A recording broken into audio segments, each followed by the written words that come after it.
નમસ્કાર. પ્રસ્તુત છે અત્યારના મુખ્ય સમાચાર. ભારતીય શેરબજારમાં આંશિક વધારો. સેન્સેક્સ 100 પોઈન્ટ વધ્યો. નિફ્ટી 24,250થી ઉપર.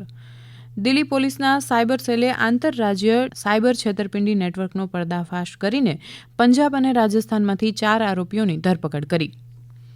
ભારત જમ્મુ અને શ્રીનગર વચ્ચે વાયા ઉધમપુરથી ત્રીજી વંદે ભારત ટ્રેન શરૂ કરવા માટે સજ્જ.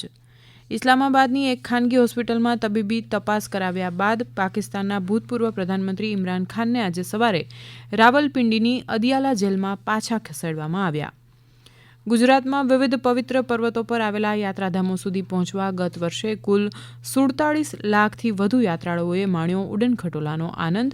ગિરનાર, પાવાગઢ અને અંબાજીમાં પ્રવાસીઓ રોપવેની મજા માણી રહ્યા છે. જામનગર એલસીબીની મોટી કાર્યવાહી. ટેમ્પો ટ્રાવેલ્સમાં સીટ નીચે ચોરખાનું બનાવી વિદેશી દારૂની હેરફેર. 10 લાખથી વધુનો મુદ્દામાલ ઝડપાયો. નર્મદા જિલ્લામાં વર્ગ 3 અને વર્ગ 4માં કર્મચારીઓ માટે ત્રિદિવસીય કર્મયોગી પ્રશિક્ષણ તાલીમ યોજાઈ. વડોદરાના સમા સાવલી રોડ પર આવેલી હરિઓમ કાઠિયાવાડી હોટેલમાં આરોગ્ય વિભાગનો દરોડો. ગંદકી મળતા હોટેલ સીલબંધ કરાવાઈ. આસામમાં પૂરથી 5 જિલ્લાના 92 ગામોમાં 14,799 નાગરિકો હજુ પણ પ્રભાવિત. રાજ્યમાં સરેરાશ 75% જેટલો સિઝનનો વરસાદ. સૌથી વધુ દક્ષિણ ગુજરાતમાં 102 અને સૌથી ઓછો કચ્છમાં 29% વરસાદ વરસ્યો.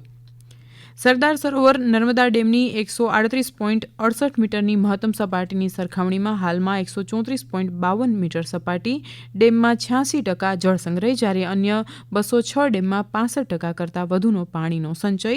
છલકાઈ જવાને કારણે રાજ્યના 40 ડેમ હાઈ એલર્ટ પર, 6 ડેમ એલર્ટ પર અને 16 ચેતવણીના મોડ પર. અને રાજ્યમાં 89% જેટલું ખરીફ પાકનું વાવેતર થયું. હવે પછી આપ બપોરે 1:20 રાષ્ટ્રીય સમાચાર સાંભળી શકશો. નમસ્કાર.